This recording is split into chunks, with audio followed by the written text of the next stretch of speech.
Hello student, I am Priya and welcome back to my channel.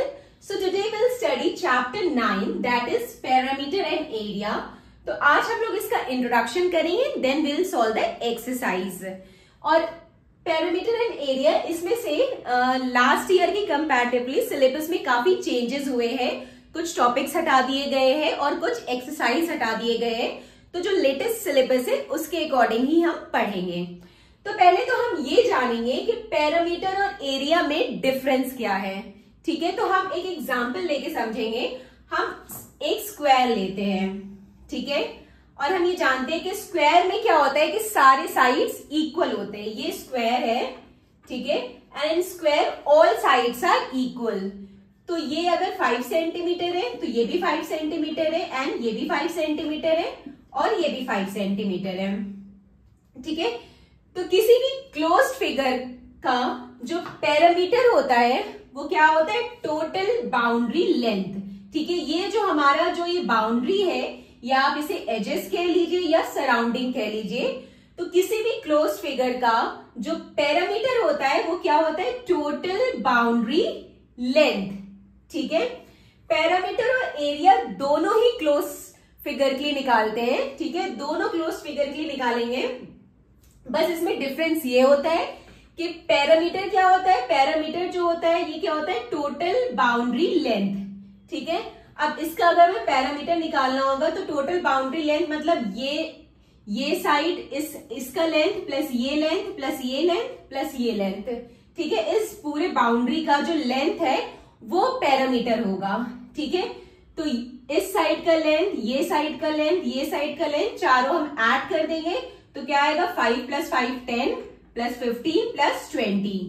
तो इसका parameter क्या आ गया? 20 सेंटीमीटर.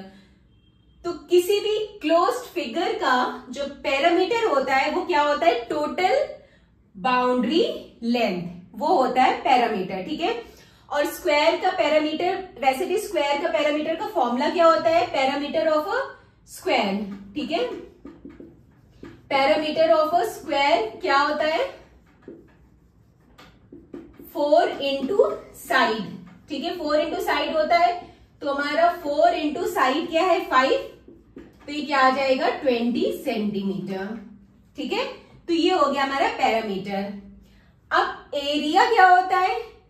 एरिया जो होता है ये जो इसके अंदर का जो रीजन है, ये पूरा के पूरा जो इसके अंदर का रीजन है वो एरिया है. ठीक है, एरिया क्या होता है? It is the region occupied by a closed figure. ठीक है, ये जो हमारा स्क्वायर है इसके अंदर का जो पूरा रीजन है वो एरिया है. ठीक है, और it is the region occupied by a closed figure. ठीक है, अब स्क्वायर का एरिया क्या होता है? एरिया, अगर हमें इसका एरिया निकालना है, ठीक है, स्क्वायर का एरिया निकालना है, तो स्क्वायर का एरिया क्या होता है? Side square. ठीक है, साइड स्क्वायर. तो इसका साइड क्या है? 5 सेंटीमीटर. तो 5 का स्क्वायर क्या हो गया? 25 सेंटीमीटर स्क्वायर. ठीक है, तो एरिया जो होता है वो हमेशा सेंटीमीटर स्क्वायर, अगर मीटर में होगा तो ये मीटर स्क्वायर में होगा. तो इस तरह से हम एरिया को रिप्रेजेंट करते हैं. ठीक है, तो आई होप आप लोग समझ गए होंगे कि पैरामीटर और एरिया में क्या डिफरेंस है. पैरामीटर बस ये होता है कि टोटल जो हमारा बाउंड्री लेंथ है ये पैरामीटर होता है, और ये जो इसके अंदर का जो पूरा रीजन है वो होता है एरिया. तो यही डिफरेंस है पैरामीटर और एरिया का, और दोनों जो है वो क्लोज फिगर के लिए ही निकालते हैं. So the next topic is parallelogram. Now the next topic is area of a parallelogram. Parallelogram क्या है? पैरेललोग्राम में क्या होता है कि जो ऑपोजिट साइड्स होते हैं, ठीक है, जैसे ये दोनों ऑपोजिट साइड्स है और ये दोनों ऑपोजिट साइड्स है, तो ऑपोजिट साइड्स जो होते हैं वो इक्वल होते हैं, और ऑपोजिट एंगल्स जो होते हैं वो इक्वल होते हैं. ठीक है, पैरेललोग्राम में ऑपोजिट साइड्स इक्वल होंगे एंड ऑपोजिट एंगल्स इक्वल होंगे. ठीक है, अब area of a parallelogram. Parallelogram का एरिया क्या होता है? Area of a parallelogram is equal to base into height. ठीक है, बेस इनटू हाइट. तो अब यहाँ पे इसका जो बेस होगा, बेस क्या है, ये इसका बेस है, ठीक है। ये जो नीचे वाला ये जो पोर्शन है ये इसका बेस है, ये पैरेललोग्राम का बेस है। अब इसका हाइट क्या होगा, हाइट इसका ये नहीं होगा, ठीक है। हाइट इसका क्या होगा, जो इस वर्टेक्स से हम एक परपेंडिकुलर ड्रॉ करेंगे, ठीक है। ये हमने एक परपेंडिकुलर ड्रॉ किया, ये इसका हाइट होगा, ठीक है। तो एरिया ऑफ अ पैरेललोग्राम क्या होता है, बेस इनटू हाइट, ठीक है। बेस हमारा ये हो गया और ये वर्टेक्स से जो हमने परपेंडिकुलर ड्रॉ किया ये हमारा हाइट होगा, ठीक है। Now the next topic is area of a triangle. Now the next topic is area of a triangle, ठीक है। अब ये एक ट्राइंगल है, अब हमें इसका एरिया बताना है, ठीक है। तो एरिया ऑफ अ ट्राइंगल क्या होता है, area of a triangle is equal to half of base into height. B stand for base and H stand for height, ठीक है। अब इस ट्राइंगल का बेस तो ये है, ठीक है, ये बेस हो गया। इसका हाइट क्या होगा, इस वर्टेक्स से हम एक परपेंडिकुलर ड्रॉ करेंगे, ठीक है। इस वर्टेक्स से जो हमने एक परपेंडिकुलर ड्रॉ किया ये इसका हाइट हो गया। तो एरिया ऑफ अ ट्राइंगल क्या होता है, half into base into height, ठीक है। ये हाफ क्यों होता है, क्योंकि अगर आप पैरेललोग्राम देखेंगे, ठीक है, अगर आपने पैरेललोग्राम लिया और यहाँ पे डायगोनल से हमने इसे कट किया, ये हमारा पैरेललोग्राम है, ठीक है। और इसको हमने अगर डायगोनल से इसे कट किया तो यहाँ पे आप देख सकते हैं कि दो ट्राइंगल बन रहे हैं, ठीक है। यहाँ पे दो ट्राइंगल बन रहे हैं और इसका एरिया क्या होता है, एरिया ऑफ अ पैरेललोग्राम क्या होता है, base into height.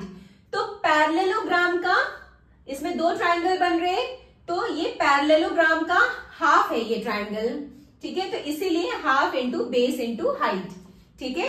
Area of a parallelogram क्या होता है, बेस इंटू हाइट। और यहाँ पे आप देख सकते हैं कि दो ट्राइंगल बन रहे हैं यहाँ पे, ठीक है।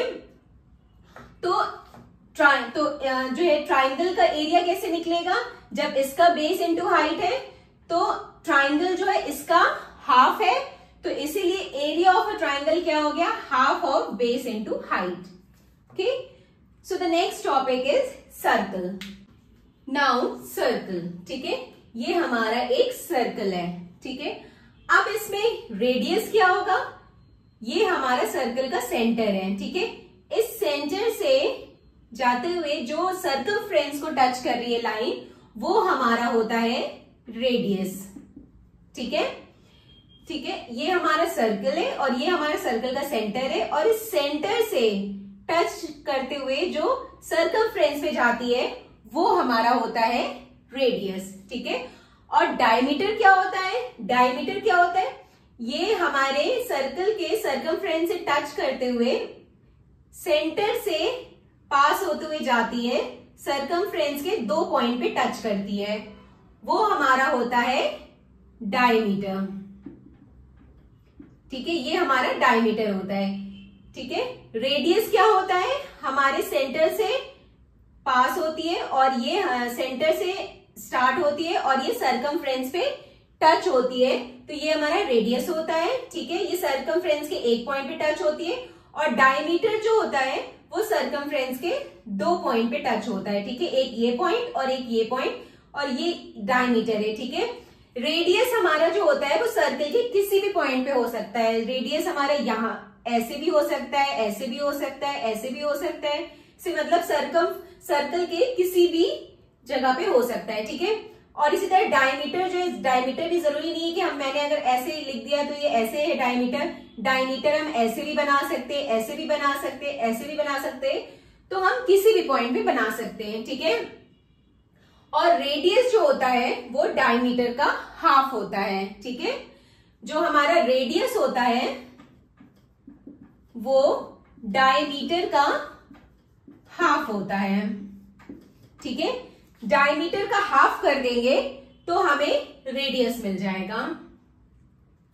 अब सर्कमफ्रेंस क्या होता है, ये जो सर्कल का जो ये है, जो बाउंड्री है, या तो हम सर्कल के जैसे और सारे हम लोग क्लोज फिगर में पढ़ते हैं, पैरामीटर पढ़ते हैं, तो सर्कल के केस में पैरामीटर की जगह हम इसे सरकमफ्रेंस कहते हैं, ठीक है। तो सरकमफ्रेंस एक तरह से सर्कल का पैरामीटर है, और सरकमफ्रेंस ये सर्कल का जो बाउंड्री है इसे हम कहते हैं सरकमफ्रेंस, ठीक है। ये बेसिकली सर्कल का पैरामीटर है। तो सरकमफ्रेंस क्या होता है, सरकमफ्रेंस का फॉर्मूला क्या होता है, circumference is equal to 2 pi R, ठीक है। जहां पे पाई क्या होता है, पाई की value pi is equal to 22/7, pi को 22/7 भी लिख सकते हैं या 3.14।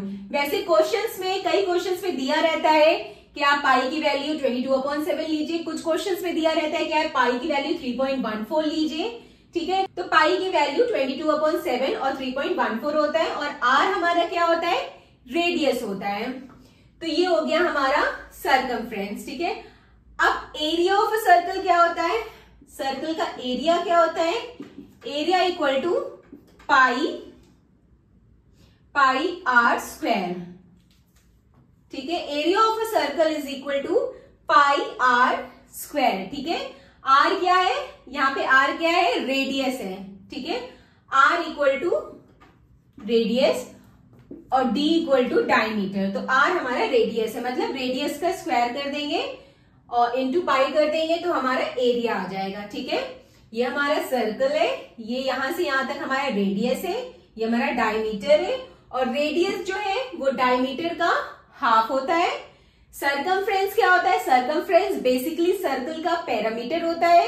ये जो सराउंडिंग होती है इसी को हम कहते हैं सर्कमफ्रेंस। उसका फॉर्मूला है 2 पाई आर, जहां पे आर हमारा रेडियस है, और एरिया ऑफ ए सर्कल होता है पाई आर स्क्वायर, ठीक। Now semi circle, semi circle मतलब हाफ सर्कल, ठीक है, हाफ सर्कल। अब इसका हमें पैरामीटर निकालना है, पैरामीटर निकालना है तो हम कैसे निकालेंगे, parameter of a semi circle, ठीक है। तो हम यहाँ पे देखेंगे, ये तो हमारा क्या हो गया, ये हमारा डायमीटर हो गया, ठीक है, ये हमारा डायमीटर है, और ये हम देख रहे हैं ये सर्कमफ्रेंस का हाफ है, ठीक है।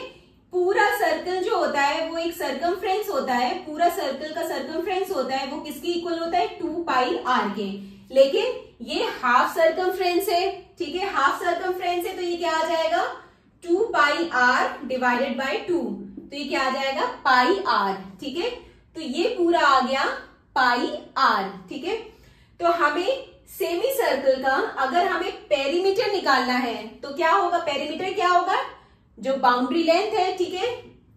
तो ये पेरीमीटर क्या होगा, ये इसका ये लेंथ प्लस ये लेंथ, ठीक है। तो ये तो हमें पता है कि ये डायमीटर है पूरा, ये हमें पता है कि डायमीटर है, तो ये तो हम लिख सकते हैं इजिली। और ये जो है ये हाफ सर्कमफ्रेंस है, ठीक है। Full circumference is equal to 2 pi R, so half circumference is equal to pi R, ठीक है, पाई आर होगा। ये हो गया हमारा पाई आर और ये हो गया हमारा डायमीटर, तो प्लस डी, ठीक है। तो perimeter of a semicircle is equal to pi R plus D, where R is the radius and D is the diameter, ठीक है। तो ये हमारा सेमी सर्कल का पेरीमीटर हो गया। अब आप लोग को कभी कभी क्वेश्चन से पूछते हैं, जैसे एरिया ऑफ अ, आपसे क्वेश्चन में पूछेंगे area of a shaded reason, area of a shaded reason, ठीक है। इस तरह के क्वेश्चंस कभी कभी आते हैं। सपोज कर लीजिए आपके पास ये स्क्वायर है, ठीक है, ये स्क्वायर है और इसमें एक सर्कल है, ये पूरा स्क्वायर है और इसमें एक सर्कल है, और आपसे कभी कभी पूछेंगे कि ये जो शेडेड रीजन है इसका एरिया बताओ, ठीक है। ऐसे भी क्वेश्चंस आते हैं, तो वो आप किस तरह से सॉल्व करेंगे वो मैं बताती हूँ। आपको ये स्क्वायर दिया गया है और ये अंदर सर्कल दिया गया है, ठीक है, और आपसे पूछा जा रहा है कि ये जो शेडेड रीजन है इसका हमें एरिया बताना है, ठीक है। तो area of a shaded reason हम कैसे निकालेंगे, area of a shaded reason कैसे निकलेगा, बताइए। Area of a shaded reason कैसे निकलेगा, अगर हम ये एरिया ऑफ स्क्वायर निकाल लेंगे, ठीक है। इस स्क्वायर के एरिया में से अगर हम सर्कल के एरिया को माइनस कर देंगे तो हमारा area of shaded region easily निकल जाएगा, ठीक है। तो हम क्या करेंगे, area of a shaded region is equal to area of a square minus area of a circle, ठीक है। तो इस तरह से भी क्वेश्चंस पूछे जा सकते हैं। हो सकता है आपको सर्कल के अंदर रेक्टेंगल बना दे, या रेक्टेंगल के अंदर सर्कल बना दे, या रेक्टेंगल के अंदर दो सर्कल बना दे और इस तरह से पूछे area of a shaded reason. तो आपको कुछ नहीं करना है, जैसे यहां पे तो सिंपल आपने बता दिया कि ये हमारा स्क्वायर है और अंदर सर्कल है। तो शेडेड रीजन निकालने के लिए हम क्या करेंगे, area of a square minus area of a circle, तो हमारा area of shaded region easily आ जाएगा, ठीक है। तो इस तरह से क्वेश्चंस भी आ सकते हैं। So this completed our chapter 9। So अब हम एक्सरसाइज 9.1 सॉल्व करेंगे in the next video. Bye bye, take care.